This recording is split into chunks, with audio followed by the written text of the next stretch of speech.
William Garrison was halfway down the winding mountain road for his routine cardiology appointment when he realized his daily heart medication was still sitting on the kitchen counter.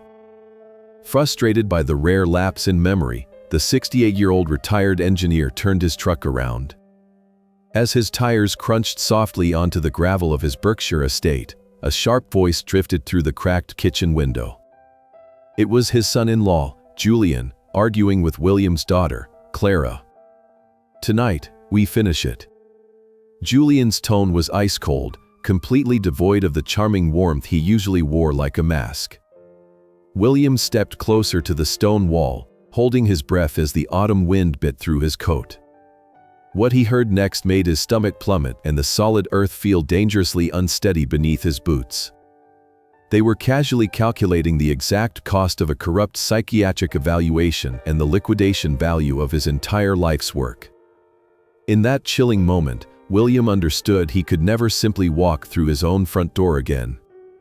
If he wanted to survive the trap his own blood was building, he had to disappear into the shadows before they even knew he was there. That betrayed man standing in the cold autumn air was me, and I backed away from the stone wall with a silence I never knew I possessed. I placed my boots carefully on the damp grass, making sure not a single dead leaf crunched beneath my weight to alert the predators sitting inside my kitchen. My hands were shaking so violently that it took me 3 clumsy attempts to slide the metal key into the ignition of my truck. I shifted the heavy vehicle into neutral and let it roll down the sloping gravel driveway without turning the engine over, praying the surrounding woods would mask my escape. Once I reached the safety of the main asphalt road, I finally started the engine and drove away from the home I had painstakingly built for my family 40 years ago. The betrayal settled deep into my aging bones, replacing the initial shock with a suffocating, unbearable pressure in my chest. I drove aimlessly for what felt like hours, letting the winding mountain roads blur together while the rain began to fall in heavy, punishing sheets. Clara had been my entire world since the day she was born, the only living piece of my late wife Eleanor that I still had left to hold on to. I had welcomed Julian into our family with open arms and an open checkbook, funding their lavish wedding and securing the down payment for their beautiful first home. I had believed his respectful smiles and his firm handshakes, completely blind to the financial rot and greed festering beneath his tailored designer suits. They were casually planning to erase my mind on paper, plotting to lock me away in a secure psychiatric facility while they stripped the valuable copper wire from the walls of my legacy. The sheer audacity of their greed tore away the veil of my parental denial, leaving behind nothing but cold and mathematical calculation. Seeking shelter from the torrential downpour, I pulled my truck into the empty parking lot of a small roadside diner that Eleanor and I used to visit on Sunday mornings. I walked inside dripping wet and slid into a dim corner booth facing the door, needing to anchor myself against a solid wall so no one could sneak up behind me. A tired waitress brought me a cup of black coffee without asking, her eyes carrying a brief flicker of pity for the soaked old man sitting entirely alone. I wrapped my freezing hands around the thick ceramic mug, letting the burning heat seep into my skin while I tried to organize the chaotic storm raging inside my head. I was a structural engineer by trade, a man who spent his life dealing in stress points, weight distribution, and the raw mechanics of survival. I knew that when a foundation was fatally compromised, you did not panic or weep, you braced the structure and meticulously prepared for the inevitable demolition. As I stared down into the dark liquid of my coffee, a memory suddenly surfaced through the dense fog of my grief, sharp and completely clear. It was during Eleanor's final week, when her breathing had grown terribly shallow and her hospital room smelled permanently of antiseptic and fading time. She had asked the nurses to leave us alone, her frail fingers gripping my hand with a surprising and desperate strength that startled me. She pulled me close to her face, locking her fading eyes onto mine, and whispered that Julian possessed hungry eyes that measured a man by his bank account rather than his true character. I had brushed off her concern at the time, gently attributing her dark paranoia to the heavy doses of pain medication coursing through her fragile veins. But Eleanor had not been hallucinating or confused, she had been trying to hand me a protective shield before she was forced to leave this earth. She had made me promise to memorize a sequence of numbers, instructing me to look behind the loose brick in the cellar wall if I ever felt the ground shifting beneath my feet. I had humored her back then, repeating the 4 numbers back to her to soothe her worried mind, and then I had buried that strange memory deep in my grief after her funeral. Sitting in the diner now, those numbers blazed in my mind like a neon sign, offering a lifeline from a woman who had always been the true architect of our family. Eleanor had seen the weather changing long before the storm clouds rolled in, knowing Julian was a predator and Clara was far too weak to resist his masterful manipulation. I left a $10 bill on the table and walked back out into the pouring rain, my posture straightening with every step as the sadness evaporated into absolute resolve. I drove back toward my estate, parking half a mile down the road and slipping through the dense woods to enter my own cellar undetected. The darkness of the cellar wrapped around me like a familiar cloak, hiding me from the traders sitting comfortably on the floors above my head. I found the loose brick exactly where Eleanor promised it would be, my fingers scraping against the rough clay as I desperately pulled it free from the damp wall. Hidden deep in the dark cavity was a small, heavy metal lockbox that felt colder than the surrounding air. I entered the 4 numbers on the dial, my breath catching in my throat as the mechanism clicked open to reveal a silver safety deposit key and a single handwritten note. The ghost of my brilliant wife was reaching out through the years to save my life, handing me the exact tools I needed to wage a silent war. I pocketed the key and the note, realizing that the old, accommodating William Garrison had officially died today, and the man walking out of this cellar was going to burn their empire to the ground. The morning sun had barely crested the Berkshire Hills when I parked my truck outside the First National Bank. I had not slept a single moment after discovering the hidden lockbox in the damp cellar of my own home. The heavy silver safety deposit key felt like a burning piece of coal inside the pocket of my thick wool coat as I waited for the heavy glass doors to finally unlock. Eleanor had always been a woman of profound precision, and her secrets were clearly guarded with the exact same meticulous care. The bank manager greeted me with a polite nod and escorted me into the silent belly of the vault without asking any unnecessary questions about my unannounced arrival. He left me entirely alone in a small private viewing room with a long metal box resting cold and heavy on the polished wooden table. My hands shook violently as I inserted the silver key and turned the mechanism to finally uncover the truth my wife had buried for me. Inside the dark metal container rested a thick leather folder and bundles of $100 bills wrapped tightly in thick rubber bands. It was a massive war chest of untraceable cash that Eleanor had secretly siphoned from her own separate accounts over several long years. She had built this financial shield specifically because she knew Julian would eventually try to freeze my assets the moment he launched his hostile takeover of my estate. I pushed the stacks of currency aside and reached for the leather folder bearing my name in her elegant and unmistakable handwriting. The paper smelled faintly of the lavender perfume she used to wear, and the sudden scent of her brought a fresh wave of tears to my tired eyes. I wiped my face with the back of my hand and opened the cover to read the final instructions from the only woman I had ever truly loved. Her foresight was both a devastating heartbreak and a beautiful gift that proved the boundless depth of her devotion to our family. The letter began with a profound apology for keeping such heavy secrets hidden in the shadows during her final months of life. Eleanor wrote that she had noticed the cold calculation in Julian right from the very beginning when he first began courting our Clara. She described in agonizing detail how she watched him subtly isolate our daughter from her childhood friends and take complete control over their shared finances. My beautiful wife realized that confronting Julian directly would only force Clara to choose between her husband and her parents, and she absolutely refused to break our family apart. Instead, she chose to play the role of the quiet and ailing mother while systematically constructing a legal fortress that Julian could never penetrate. She spent her dying days quietly interviewing ruthless legal advocates who specialized in dismantling elder fraud and financial exploitation. At the bottom of the page, she taped a heavy black business card bearing the name Evelyn Thorne alongside an address in downtown Boston. Eleanor explicitly instructed me to take the cash and drive directly to Evelyn Thorne without telling another living soul about my movements.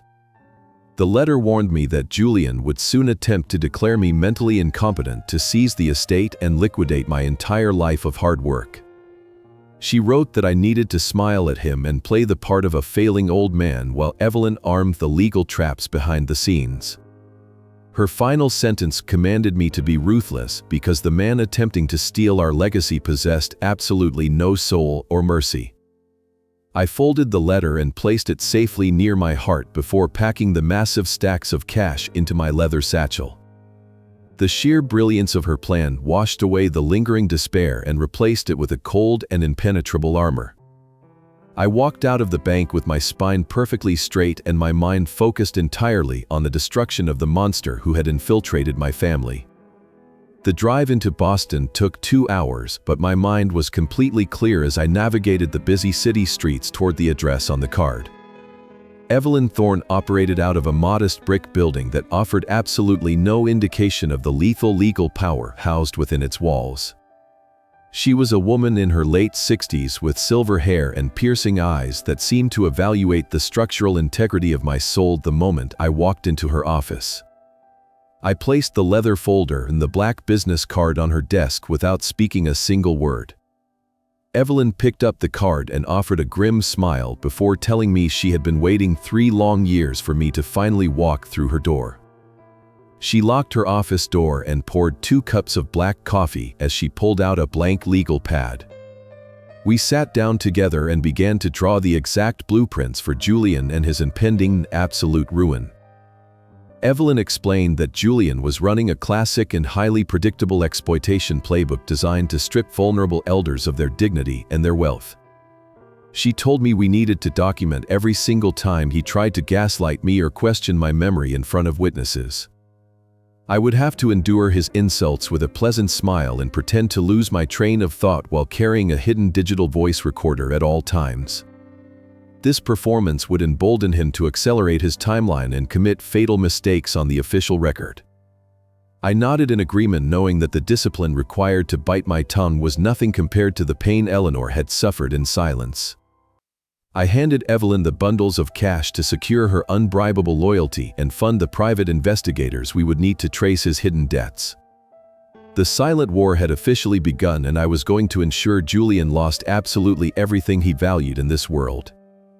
Sunday evening arrived with a suffocating chill that settled deep into the old bones of my Berkshire estate.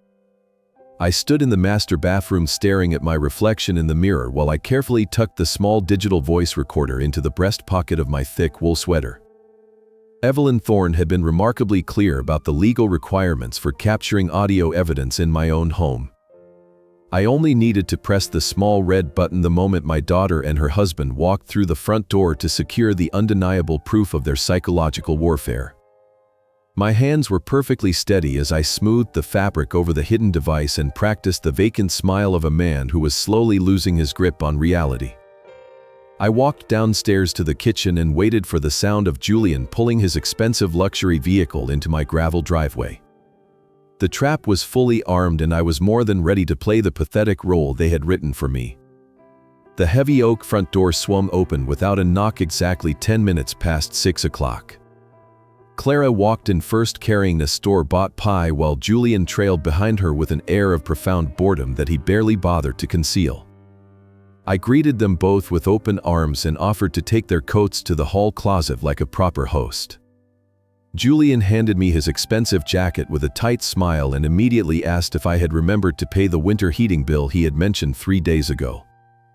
I let a look of mild confusion wash over my face as I patted my empty pockets and softly admitted that the conversation must have slipped my mind entirely.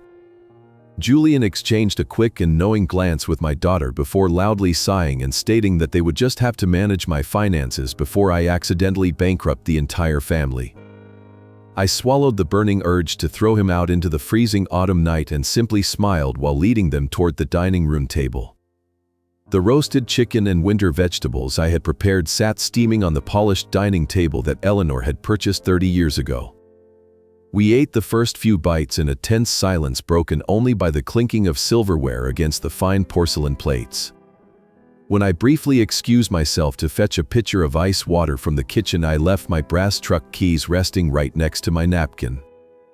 I returned exactly 2 minutes later to find the keys completely missing from the table and Julian casually sipping his red wine as if nothing had changed. I sat down and pretended to search my pockets with growing panic while asking if either of them had seen where I placed my keys. Clara frowned and gently told me that I had never brought any keys into the dining room at all, suggesting with a condescending tone that my memory was playing cruel tricks on me again. I forced my hands to tremble as I apologized for my foolishness while the hidden recorder in my pocket captured every single syllable of their coordinated psychological abuse. Julian leaned forward and rested his elbows on the table with the practiced posture of a deeply concerned relative. He lowered his voice to a compassionate whisper and asked if I had been experiencing these terrifying memory lapses frequently over the past few months. I stared at my plate and mumbled that the days had just been blurring together since Eleanor passed away 2 years ago. Clara reached across the table and patted my hand with a cold affection that made my stomach churn with absolute disgust.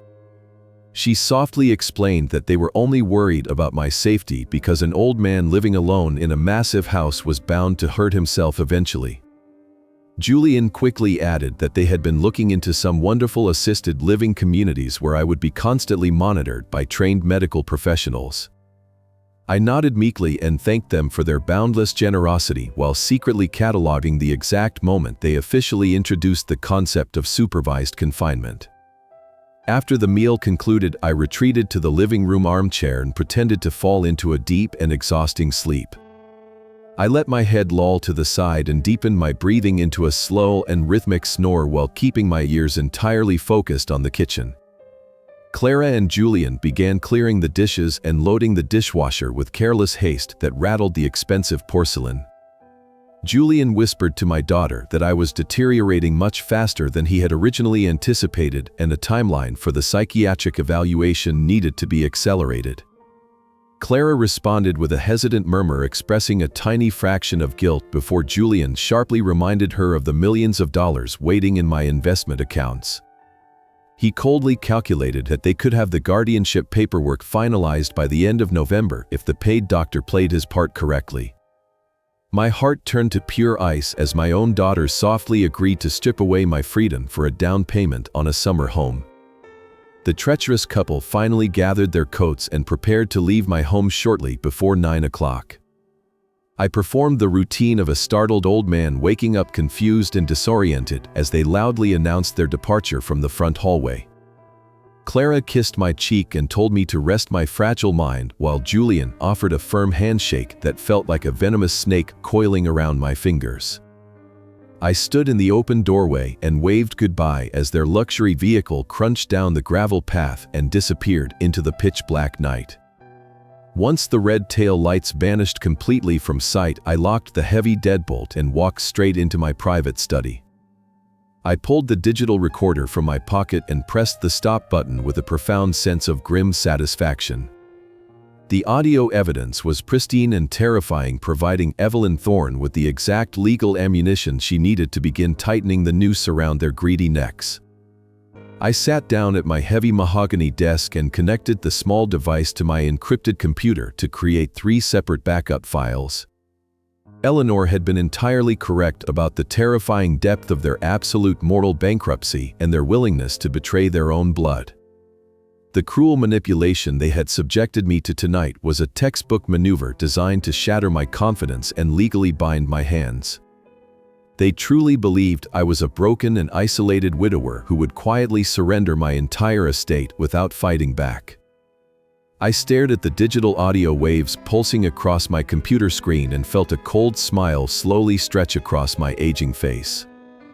Julian thought he was the smartest predator in the room because he had never faced a structural engineer who understood how to systematically dismantle a foundation. Tomorrow, I would begin investigating the corrupt doctor he had mentioned and tracing the dark money flowing through my son-in-law to find the rotten core of his operation. The morning after the dinner, I drove into the city to meet the private investigator Evelyn Thorne had recommended. His name was David Vance, a quiet man who operated out of a nondescript office building overlooking the cold harbor. He did not ask unnecessary questions about my family dynamics or offer empty sympathies regarding my grieving situation. He simply took the sealed envelope of cash I handed him and the preliminary financial details I had extracted from Julian over the past 2 years. We spent 3 solid hours outlining the exact parameters of the shadow investigation, focusing entirely on the structural integrity of my son-in-law and his supposed financial advising firm. I instructed David to trace every hidden credit line because a building never collapses without showing hairline fractures first. The initial report arrived exactly 4 days later in a thick manila folder delivered directly to my private post office box. I sat in the cab of my truck and read through the financial devastation David had uncovered with chilling efficiency. Julian loved to boast at country club dinners about his thriving boutique investment firm and his wealthy roster of exclusive clients. The truth printed in black ink revealed that his prestigious company was nothing more than a hollow shell constructed entirely of lies and rented office space. He had 0 active clients and his corporate accounts held barely enough capital to cover his monthly leasing fees. The glossy brochures and expensive tailored suits were merely a theatrical performance designed to mask the suffocating weight of his continuous personal failures. He was running a grand illusion built on absolutely nothing but empty promises and manufactured prestige.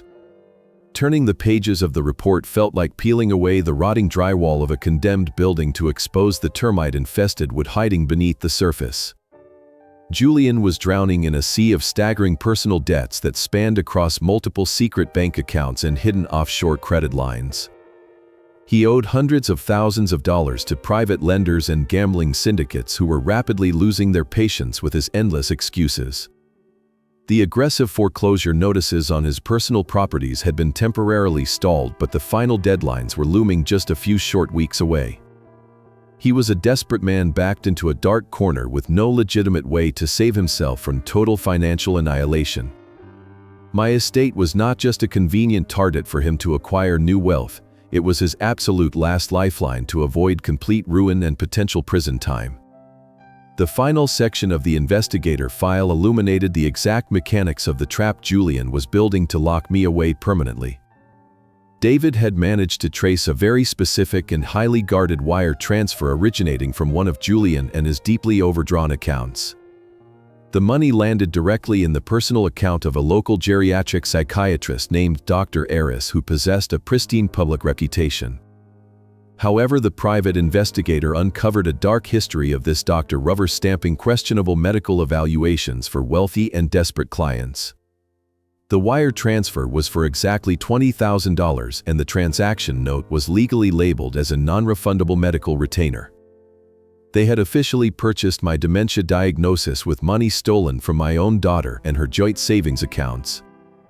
The sheer venom of their coordinated attack solidified the ice flowing through my veins and killed any lingering mercy I might have harbored. I closed the heavy folder and rested my forehead against the cold steering wheel of my truck while the autumn rain began to fall violently against the glass. Eleanor had seen this precise sequence of events unfolding long before the cancer ever took her away from me. She had known that Julian would inevitably try to purchase my freedom and lock me inside a clinical prison to steal the legacy we had built. They thought I was sitting at home staring blankly at the television while they orchestrated my quiet and permanent removal from society. Instead, I was holding the exact blueprint of their criminal conspiracy in my aging hands and mapping their total destruction. The time for gathering basic intelligence was nearing its end, and the time to completely sever their lifelines was rapidly approaching. David had included one final addendum at the very back of the folder that required my immediate and undivided attention. The financial web Julian had woven did not just ensnare my estate and Clara, it also wrapped tightly around the throat of another aging patriarch. Julian was actively running the exact same fraudulent guardianship scheme against his own father, a retired accountant named Arthur Vance. The sheer magnitude of his betrayal meant that I was no longer fighting a solitary war against a greedy son-in-law. I placed my truck into gear and pulled out of the wet parking lot with a newfound sense of dark purpose. I was going to find Arthur Vance and build an alliance forged in the fires of our mutual betrayal. The morning after the dinner, I drove into the city to meet the private investigator Evelyn Thorne had recommended. His name was David Vance, a quiet man who operated out of a nondescript office building overlooking the cold harbor. He did not ask unnecessary questions about my family dynamics or offer empty sympathies regarding my grieving situation. He simply took the sealed envelope of cash I handed him and the preliminary financial details I had extracted from Julian over the past 2 years. We spent 3 solid hours outlining the exact parameters of the shadow investigation, focusing entirely on the structural integrity of my son-in-law and his supposed financial advising firm. I instructed David to trace every hidden credit line because a building never collapses without showing hairline fractures first.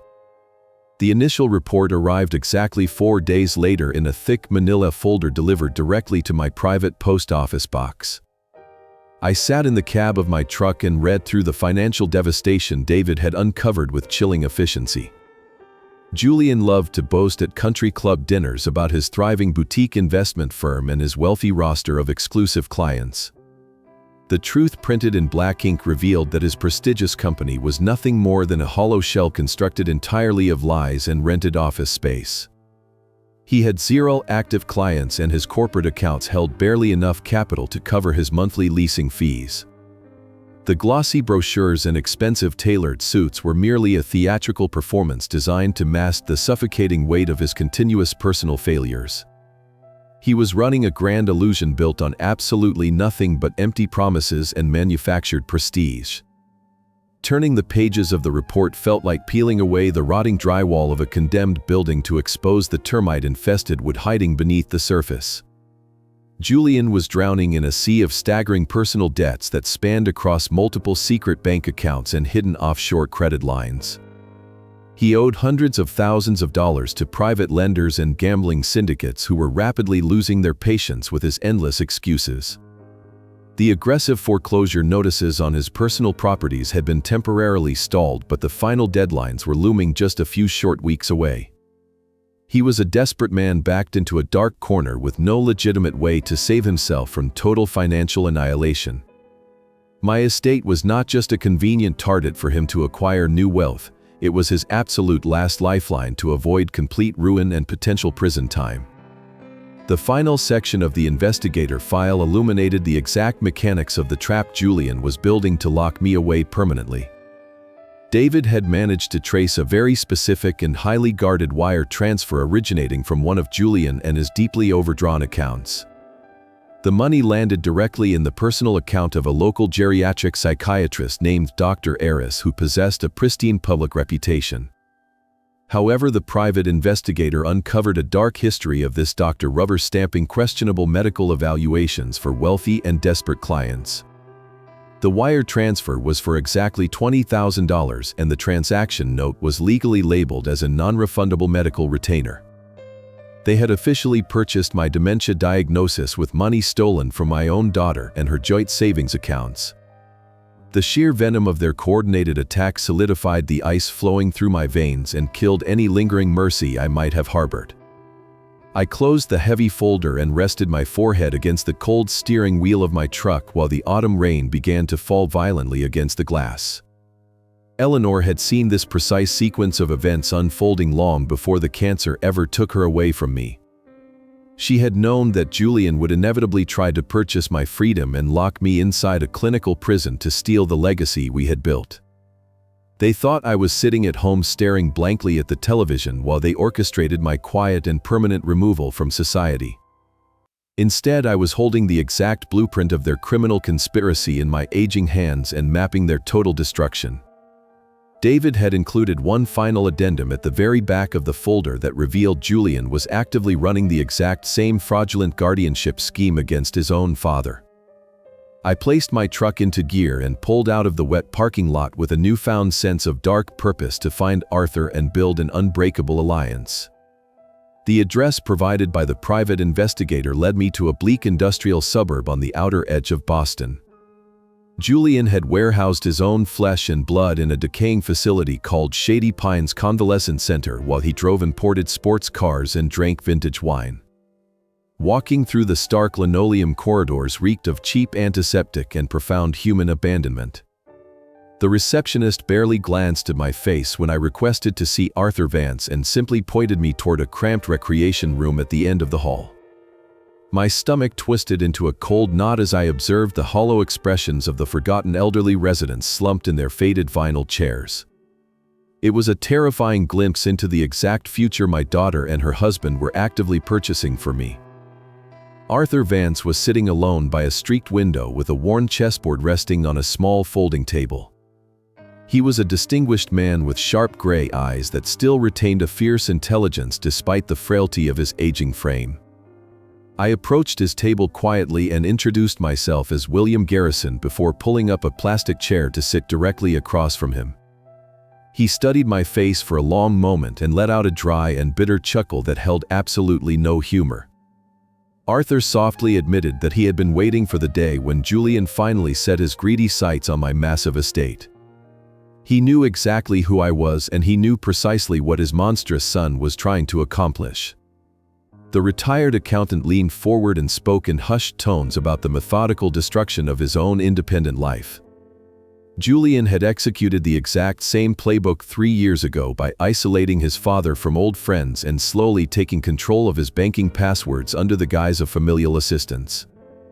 Once the trap was set, the ungrateful son drained every single penny from his retirement accounts to fund his failing boutique investment firm.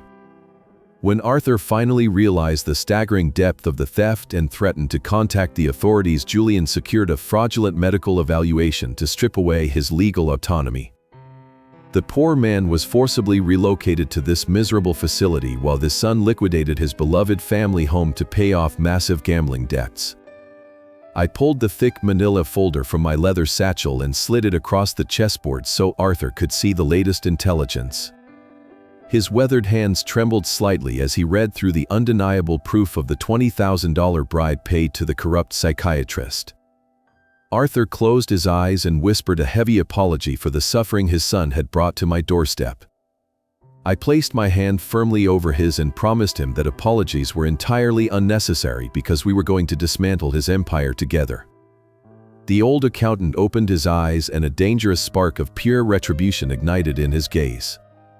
He quietly revealed that he had managed to hide a secondary ledger containing the original routing numbers for all of the offshore shell companies before his house was stolen. He explained that these specific ledgers were safely tucked away inside a rusted toolbox at a trusted neighbor's garage where Julian would never think to look. This missing financial puzzle piece was the exact mechanism we needed to bypass the local courts and elevate this case into a federal wire fraud investigation. We spent the next 2 hours plotting our coordinated counterattack while pretending to play a casual game of chess in the dreary recreation room. Arthur possessed the exact financial records required to transform Julian from a petty thief into a federal criminal facing decades behind bars. I promised to have Evelyn Thorne petition the court for his immediate release the moment our trap officially sprang shut. We shook hands over the chessboard, sealing an unbreakable pact between two discarded fathers who refused to quietly fade away into the shadows. Walking back out into the freezing autumn air, I felt a profound sense of calm wash over my tired bones. The foundation of their greedy conspiracy was already beginning to crack, and I possessed the exact tools required to bring the entire structure crashing down upon their heads. Eleanor had always believed that true justice was a quiet and meticulous endeavor that required patience above all else. I pulled my truck out of the facility parking lot with the radio turned off to fully appreciate the beautiful silence of a perfectly engineered plan. Julian and Clara were currently browsing real estate listings for their new summer home without realizing that their future addresses would soon feature concrete walls and iron bars. I drove through the gray afternoon toward the address Arthur had memorized and entrusted to me. It was a modest brick home sitting quietly in a working-class neighborhood not far from the city limits. The neighbor was an elderly mechanic named Henry who had served with Arthur in the military decades ago. He did not ask any probing questions when I introduced myself and relayed the specific code word Arthur had provided. He simply wiped his grease-stained hands on a rag and walked me to a cluttered workbench at the back of his garage. He pulled a heavy canvas tarp away to reveal a rusted red toolbox that looked entirely unremarkable to the untrained eye. Henry patted the metal lid with a solemn nod and told me that Arthur had asked him to guard it with his life. I thanked him for his loyalty and carried the heavy box back to my truck with a renewed sense of clarity. Sitting in the driver's seat with the doors locked, I pried the rusted latch open and found exactly what Arthur had promised. Hidden beneath a layer of old socket wrenches and assorted bolts was a thick leather-bound ledger wrapped securely in thick plastic. I peeled back the protective layers and opened the pages to reveal a masterpiece of meticulous forensic accounting. Arthur had documented every single illegal transfer his son had made over the course of 3 years. The pages were filled with precise dates and offshore routing numbers connecting Julian directly to a web of illicit shell companies in the Caribbean. It mapped the exact trajectory of the stolen retirement funds flowing out of Arthur and his personal accounts to cover massive gambling debts and fake corporate leases. This weathered notebook was not just a collection of numbers, but a lethal weapon capable of triggering federal wire fraud charges. I immediately drove back into the city to deliver the ledger to Evelyn Thorne at her private law office. David Vance was already waiting for me in the mahogany conference room when I arrived with the evidence tucked safely inside my leather satchel. I placed the ledger on the polished wood table and watched as the two professionals carefully examined the forensic goldmine Arthur had risked everything to preserve.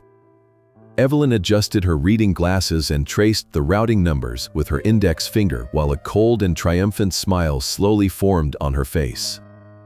She confirmed that this specific documentation elevated Julian and his crimes far beyond the jurisdiction of local probate courts. We were no longer simply fighting a fraudulent guardianship petition, but orchestrating a massive federal indictment. David quietly requested permission to forward copies of these pages to his contacts at the Federal Bureau of Investigation to ensure the trap was inescapable. We spent the next 4 hours designing the perfect stage for their final performance. Evelyn suggested that we invite Clara and Julian to her office under the guise of finalizing my estate transition and signing over my medical proxy. Julian would walk into the room absolutely convinced that his $20,000 bribe to the corrupt psychiatrist had successfully secured his ultimate victory. We would lay out the documents he desperately coveted and allow him to sign his name in ink to solidify his total ownership of the estate. Edelin explained that the moment his signature touched the paper, he would be officially committing federal fraud in the presence of legal counsel. We were going to let him voluntarily step into the prison cell he had designed for me, and then we would permanently lock the door behind him. I agreed to the plan and instructed Evelyn to schedule the meeting for the following Friday. When I finally returned to my house, the evening sky had faded into a deep and bruised purple. I walked quietly into the living room and found Clara and Julian sitting close together on the velvet sofa with 2 glasses of expensive red wine. They were leaning over an open laptop screen and loudly debating the architectural merits of a luxurious summer home located on a private coastal island. Julian boasted about paying cash for the property while Clara laughed and praised his brilliant financial acumen. They did not even bother to lower their voices or hide their greed when I walked past them toward the kitchen. They looked at me with the smug entitlement of predators who believed their prey was already dead and buried. I poured myself a glass of cold water and offered them a polite smile that revealed absolutely nothing of the storm gathering on their horizon. Their arrogant laughter echoed through the hallway as I retreated to my study to wait for Friday. Friday morning arrived with a bitter chill that stripped the last remaining autumn leaves from the trees lining my driveway. I dressed slowly in the dark charcoal suit I had worn to my beautiful wife's funeral because today marked another burial of sorts. Eleanor felt exceptionally close to me as I adjusted my tie in the mirror and prepared to execute the final stage of her brilliant design. I drove to the downtown financial district in complete silence to savor the calm before the storm finally broke. When I walked into the plush mahogany conference room at the law firm, my daughter and her husband were already seated at the massive table. Julian wore an expensive tailored suit he certainly could not afford, while Clara clutched a designer handbag purchased with my stolen money. They offered me nauseating smiles of false sympathy and guided me to a leather chair as if I were a fragile child entirely dependent on their merciful guidance. Evelyn Thorne entered the room with a thick stack of documents and projected the perfect illusion of a routine legal transition. She spoke in measured tones about easing my burdens and securing the family legacy through a comprehensive transfer of assets and medical proxy. Julian practically vibrated with greedy anticipation as he listened to the precise legal mechanisms that would officially hand him the keys to my entire kingdom. He leaned forward and snatched the expensive fountain pen from the polished wood table before Evelyn even finished her explanation. Blinded by his own arrogance and desperate to satisfy his looming debts, he completely ignored the fine print of the documents placed before him. Clara watched her husband with shining eyes as he rapidly scribbled his signature across the bottom of 6 different pages. They genuinely believed they had just successfully executed the perfect crime against a helpless and senile old man.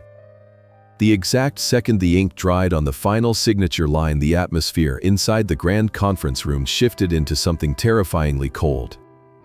Evelyn calmly gathered the freshly signed documents and stacked them neatly before taking a deliberate step away from the table. She looked directly at my son-in-law and quietly announced that the asset transfer was legally void because the estate was currently frozen under a federal injunction. The smug and triumphant smile melted off Julian's face like snow sliding off a hot tin roof. Clara let out a confused gasp and demanded to know why a routine transition was being blocked by federal authorities. Evelyn adjusted her reading glasses and informed them that signing those specific documents while actively concealing massive offshore debts constituted undeniable wire fraud. The trap had officially sprung shut and the heavy steel doors of reality were rapidly closing around their manufactured illusions. The heavy oak door at the back of the conference room opened to reveal the private investigator David Vance, flanked by 2 federal agents in dark suits. David stepped forward and placed a weathered red ledger directly in the center of the mahogany table for everyone to see. He calmly explained that federal authorities had spent the past 48 hours verifying the offshore routing numbers and the $20,000 medical bribe documented within those pages. Julian physically recoiled from the table and began stammering pathetic excuses about misunderstandings and temporary cash flow issues. Clara stared at the rusted ledger in absolute horror as the private investigator revealed the staggering depth of her husband's hidden financial devastation. Her perfect world shattered into a million jagged pieces as she finally realized the wealthy and successful man she married was nothing more than a desperate criminal drowning in debt. The agents moved into the room with handcuffs drawn and informed Julian that he was officially under arrest for federal fraud and elder exploitation. I remained perfectly still in my leather chair and watched the arrogant thief completely unravel before my eyes. Julian turned his panicked gaze toward me and begged for my help while claiming we were family and needed to protect each other. I looked deeply into his terrified eyes and reminded him that a structural engineer knows exactly how to locate the fatal stress fractures in a collapsing building. I told him that his own father Arthur had provided the final piece of evidence because discarded men rarely forget the cruelty inflicted upon them. The agents pulled his arms behind his back and the harsh click of the metal handcuffs echoed through the silent room like a gavel striking wood. Clara collapsed into her chair and buried her face in her hands as she watched her husband being dragged out of the law office in total disgrace. Eleanor had promised me that justice required immense patience, and watching the elevator doors close on my tormentor proved her absolutely right. The heavy mahogany doors of the conference room clicked shut behind the federal agents and the echoing silence left in their wake was absolute. Clara remained slumped in her expensive leather chair with her face buried in her trembling hands as the reality of her shattered life finally set in. I sat quietly at the opposite end of the polished table and watched my daughter sob for the husband who had just been escorted away in handcuffs. She had spent the last 2 years treating me like a burdensome ghost while she helped Julian plan my permanent exile to a clinical prison.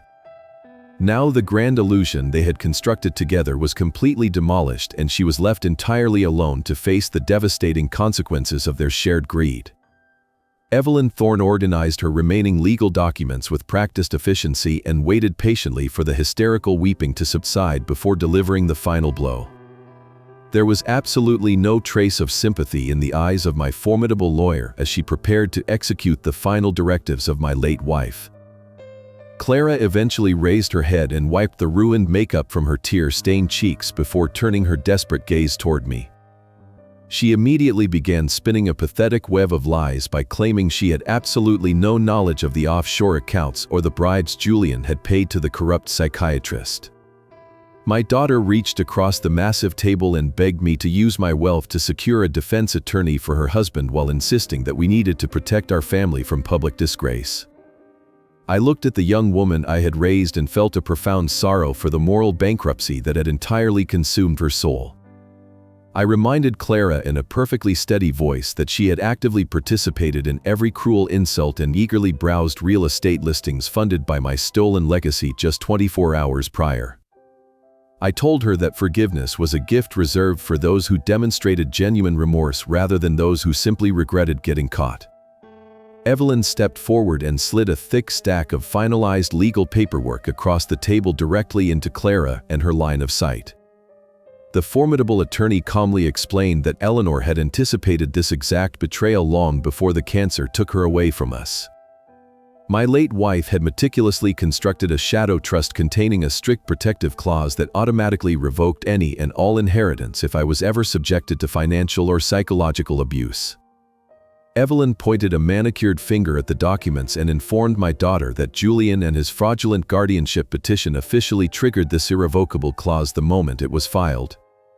Clara stared at the intricate legal language in absolute horror as the realization washed over her that she was now entirely disinherited from the family estate. The multi-million-dollar legacy she had plotted to steal was now permanently locked away in a protective foundation designed to assist elderly victims of financial exploitation. The financial devastation was not the only consequence awaiting my deeply ungrateful daughter on that crisp Friday morning. Evelyn placed one final document on top of the stack and quietly announced that it was an emergency protective order signed by a county judge just 2 hours ago. Clara was legally required to vacate my property within 48 hours and was strictly prohibited from attempting to access any of my personal bank accounts. The designer handbags and expensive shoes she had purchased with stolen funds would be the only assets she could take with her when she left my house for the final time. She opened her mouth to protest the eviction, but the complete lack of mercy in my eyes silenced whatever manipulative arguments she had prepared. Clara gathered her purse with trembling hands and practically fled from the conference room without looking back at the father she had tried to destroy. I remained seated in a quiet office and felt the suffocating weight of the past 2 years finally lift from my weary shoulders. Returning to my peaceful estate that evening felt like stepping into a completely different world where the air was finally clean and breathable. I walked through the empty hallways and listened to the comforting silence that had been restored to the home Eleanor and I had built with decades of love and hard work. Clara had already returned to pack her belongings in a frantic rush and departed long before my truck pulled into the gravel driveway. The guest room where she and Julian had plotted my demise was stripped bare of their expensive luggage and suffocating entitlement. I walked into the kitchen and prepared a simple cup of tea before standing by the large bay window to watch the autumn sun dip below the horizon. The storm had finally passed and the structural integrity of my life had held firm against the violent winds of their betrayal. I raised my teacup in a silent toast to the brilliant woman whose love had protected me from beyond the grave. The winter months settled over the estate with a quiet grace that had been absent for the past 2 years. I spent my mornings sitting on the back porch with a hot cup of coffee while watching the frost melt across the sprawling gardens Eleanor had designed. The local newspapers were entirely consumed by the scandalous details of Julian and his spectacular downfall during the federal fraud trial. He had attempted to negotiate a plea deal by offering up the names of his offshore associates, but the federal prosecutors possessed absolute leverage and refused to show him any mercy. My corrupt son-in-law was ultimately sentenced to 15 years in a federal penitentiary without the possibility of early parole. The judge had been particularly unforgiving after reviewing the extensive documentation of his elder exploitation and the horrific treatment of his own father. I felt no triumphant joy reading about his prison sentence, but rather a profound sense of structural balance returning to the universe. Evelyn Thorne and David Vance had worked tirelessly to trace the stolen funds flowing through the Caribbean shell companies. They successfully managed to seize the remaining liquid assets before Julian could transfer them deeper into the criminal underground. I drove my truck back to the bleak industrial suburb where Arthur Vance was still warehoused inside. There was nothing left to say to the young woman who had gleefully planned my demise while sipping expensive red wine in my living room. Eleanor had always believed that true consequences were born from the absolute withdrawal of unearned comfort and privilege. My daughter was finally learning the true value of $1 and the brutal reality of surviving without a safety net she had actively tried to destroy. I returned to my peaceful estate and spent the remainder of the afternoon organizing the initial grants for the Eleanor Garrison Memorial Foundation. We were preparing to fund 3 different legal clinics dedicated to providing free representation for elderly victims of financial abuse. The millions of dollars Clara had planned to squander on private islands and luxury cars were now being weaponized to dismantle predators just like her husband. I looked at the framed photograph of my beautiful wife on the mantle and smiled, and knowing her brilliant legacy was finally operating exactly as she had intended. The arrival of spring breathed vibrant new life into the sprawling gardens my late wife had so carefully cultivated over our decades together. Arthur Vance had settled into his role at the charitable foundation with a fierce dedication that completely transformed his previously hollow demeanor. We spent our mornings sitting in my sunlit study reviewing case files and directing funds to legal clinics across the state. The retired accountant possessed an uncanny ability to decipher complex financial documents and spot the invisible threads connecting predators to their victims. During a routine audit of the historical banking records Julian had left behind, Arthur discovered a subtle anomaly that had previously escaped our notice.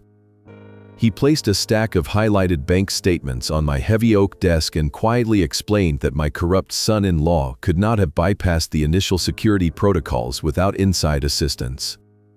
The fraudulent wire transfers and forged signature approvals bore the distinct digital fingerprint of a senior executive at our regional banking branch. The man responsible for enabling Julian and his ruthless exploitation was a regional vice president named Richard Sterling.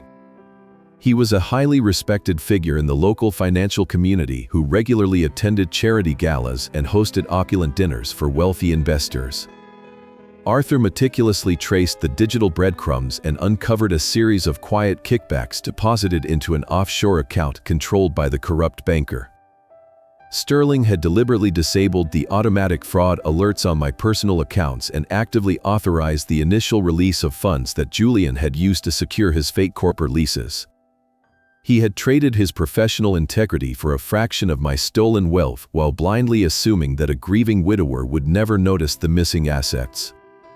The sheer arrogance of his assumption ignited a quiet and calculating determination within my chest to completely dismantle his pristine reputation. I gathered the damning evidence and immediately requested a private meeting with Evelyn Thorne to orchestrate our next strike. Evelyn reviewed the meticulous documentation Arthur had compiled, and a familiar predatory smile graced her sharp features. She informed us that the Eleanor Garrison Memorial Foundation was perfectly positioned to launch a massive civil lawsuit against both the bank and Richard Sterling personally. We would use the very wealth Clara and Julian had attempted to steal to completely obliterate the career of the man who had facilitated their treachery. David Vance mobilized his network of private investigators to gather additional testimonies from other elderly clients whose accounts had been quietly drained under Sterling and his supposed protection. The evidence mounted with terrifying speed as we discovered a vast pattern of deliberate negligence and financial exploitation orchestrated from the safety of a corner office. I instructed. The crisp autumn weather had just begun to turn brutally cold when the final pathetic echo of my past arrived at the wrought iron gates of my estate. I was walking through the front gardens inspecting the dormant rose bushes when I noticed a rusted sedan idling on the gravel shoulder of the private road. Clara stepped out of the battered vehicle wearing a thin coat that offered absolutely no protection against the freezing wind howling off the lake. She looked completely broken and entirely drained of the arrogant entitlement that had defined her entire adult life. My daughter gripped the cold metal bars of the gate and openly wept while begging me to open the lock and let her come home. She confessed between violent sobs that she could barely afford to eat and that the physical labor at the discount hardware store was slowly destroying her spirit. I walked slowly toward the heavy gates and looked at the shivering young woman who had once actively conspired to lock me inside a clinical prison. She reached her trembling hand through the iron bars and pleaded for a second chance to prove she could be a loving and devoted daughter. I looked directly into her desperate eyes and quietly reminded her that forgiveness was a sacred concept reserved for those who had not actively tried to bury their own father for profit.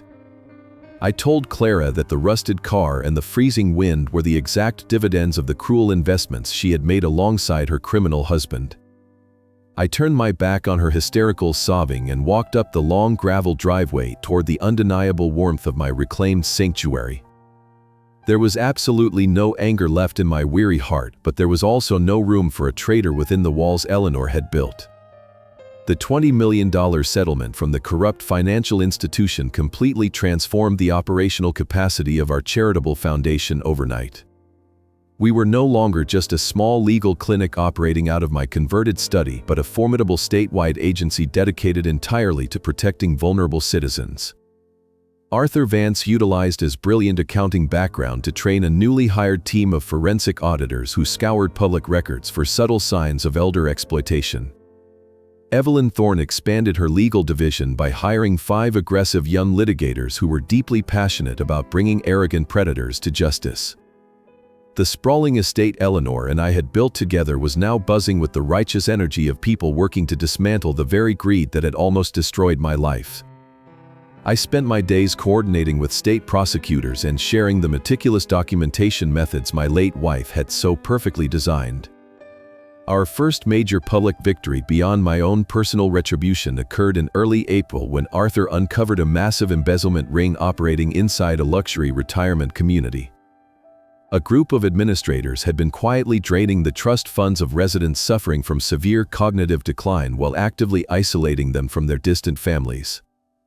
David Vance deployed his private investigators to infiltrate the facility and gather the undeniable physical evidence required to completely freeze their corporate assets. When Evelyn served the perpetrators with a devastating civil lawsuit and simultaneously handed their files over to the federal authorities, they collapsed with the exact same pathetic cowardice Julian had displayed.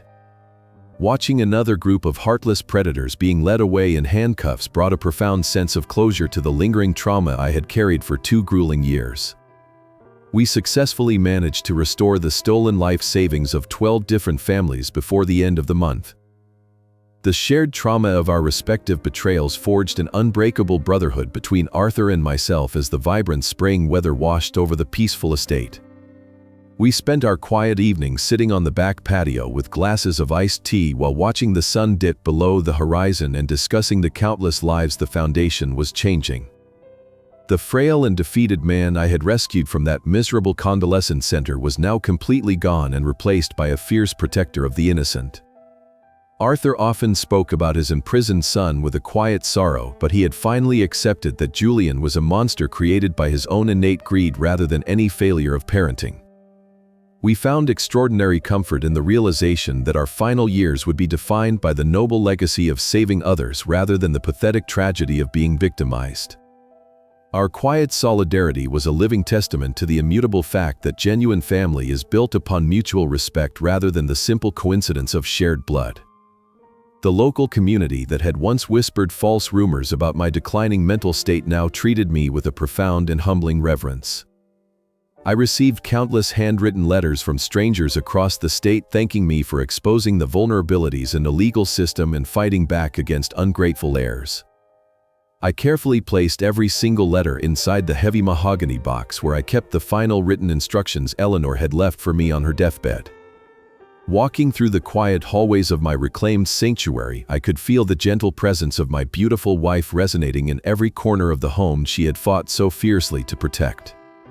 The violent storm of betrayal that Clara and Julian had unleashed upon my life had finally passed, leaving behind a pristine sky and a structural foundation built on absolute truth.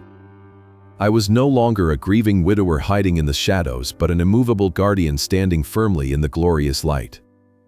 5 years have passed since the day Eleanor left this world and 3 years since our foundation truly began its vital work. The sprawling estate is quiet now, but it is a deeply comfortable and fulfilling quiet. Arthur and I still sit together every single Tuesday morning to review new case files over black coffee. We have successfully helped over 200 desperate families reclaim their stolen dignity and secure their financial independence. The vast wealth that my greedy relatives tried to steal has been completely transformed into an impenetrable shield for the vulnerable. I frequently walk through the vibrant gardens and feel a profound sense of completion knowing I honored her brilliant legacy. Eleanor built a fortress of love around me, and I have spent my remaining years extending that exact same fortress to those who cannot fight for themselves.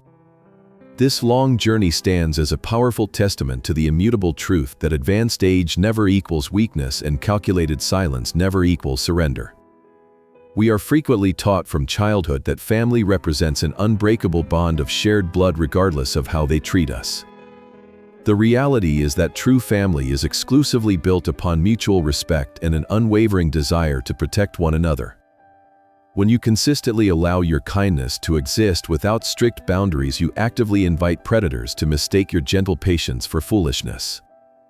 Eleanor profoundly understood that protecting your cherished loved ones sometimes requires fierce and uncompromising preparation, even from beyond a grave. I sincerely hope my personal journey reminds you that your inherent dignity is never something you should sacrifice simply to keep a false and toxic peace. If my story deeply resonated with your own personal experiences, please take a moment to like this video and share it with someone who might urgently need to hear these exact words. I would be incredibly honored if you subscribed to our channel to listen to more compelling and attractive videos about truth and justice every single day.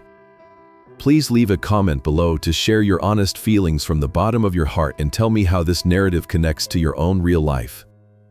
I genuinely wish everyone currently watching this video robust health, a joyful life, and absolute peace every single day. Goodbye for now, and I eagerly look forward to seeing you in the next video.